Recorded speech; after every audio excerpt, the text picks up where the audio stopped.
Hi, and welcome to a new video. In this video we will talk about the different ways water gets into your watch, the damage that it does, how you can prevent it, and how you can spot water ingress in your watch to actually act accordingly. This video is not about when is your watch water resistant or what you can do with your watch with a certain water resistance rating. I will do a second video just about that, just explaining what water ratings on watches actually means and what you actually can do with it, because it's absolutely not intuitive. And in that other video we will look in depth into that issue.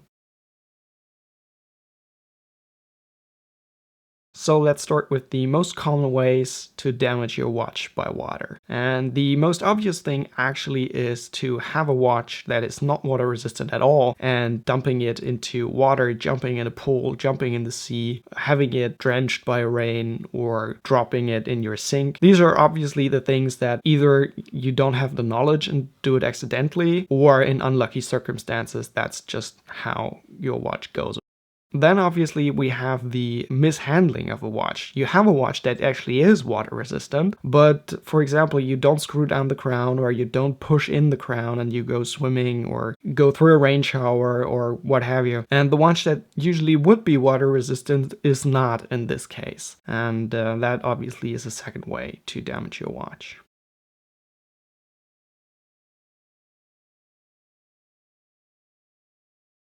A third and very treacherous way to have water ingress in your watch is by way of water vapor and high humidity. This is a little bit more difficult and most people don't think about it, but I actually believe that this is the most common way how water damage occurs in your watch, and we talk about that in a little moment.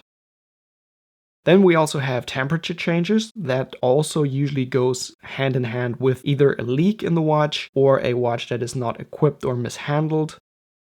And then we also have saltwater damage on water-resistant watches due to not rinsing them and how the salt water actually eats away at the water resistance of the watch.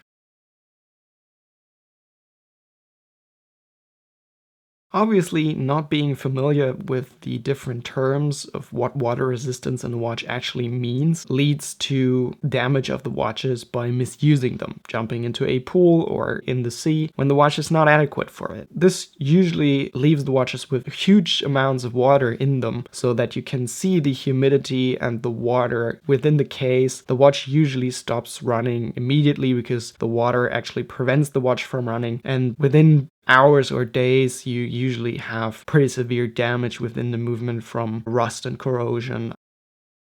The more underestimated damage how water gets into your watch is actually via vapor or high humidity. And actually, in my opinion, the most stressful situation for a watch is actually when you think you've protected it. And it is during a rain shower or at high humidity beneath the cuff of your jacket, especially if you have a rain jacket on. If you then have a little bit of exercise and you're sweating, you have incredibly high humidity between your wrist, the watch, and the jacket. And if your watch is not watertight or is compromised, that very high humidity gets into the watch and usually condenses when it is exposed to colder temperatures. And this sort of sneaky ingress of water into the watch is actually also the kind of water that typically does long-term damage, because those very small water droplets collect in places within the watch to attract water, steel surfaces, sharp inner corners, and that's where the water condenses and then eats away at the parts without you noticing it.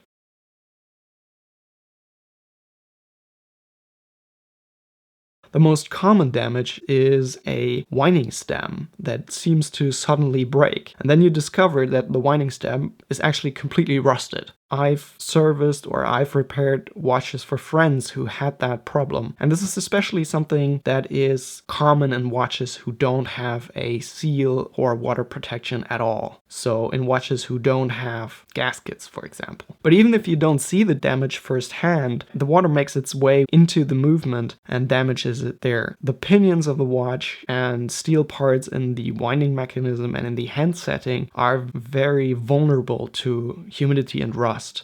And most of the steel parts of a wristwatch, for example, are right where the crown enters the watch. So this whole area is very vulnerable to rust. Also, it is not the rust itself that breaks things and seizes up the movement. It is also the side effect that rust particles get released within the watch and make their way around the movement. And if you know a little bit about watches, you know that the bearings of the watches, the red rubies, are filled with just the tiniest amount of oil. But if the rust particles get attracted by that oil, they turn the oil actually into sort of a grinding paste. And that leads to long-term damage that then has to be repaired at a very high cost. Actually, if you do see water in your watch, especially if you've dumped it into a huge body of water and you know it is compromised, the best thing to do is to get it into a service immediately, because it's not as easy as drying out the watch.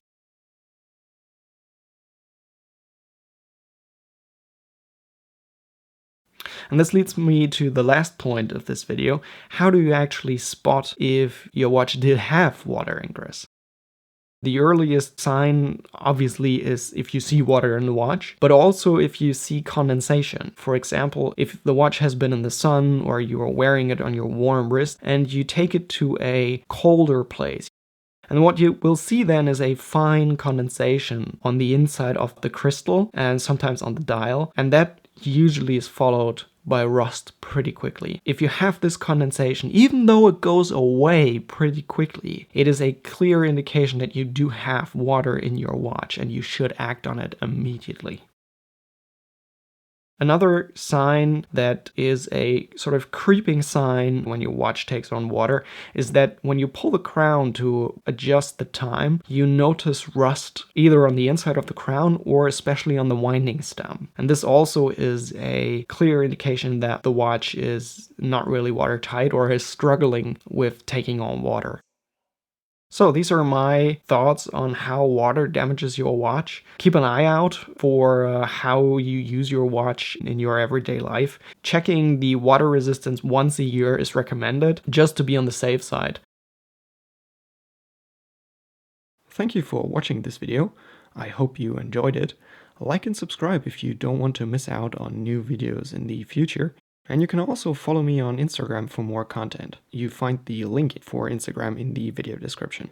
If you have any watchmaking related questions, or if you have any ideas for future videos, feel free to comment them in the comment section down below. Thank you, and I hope to see you in the next video again.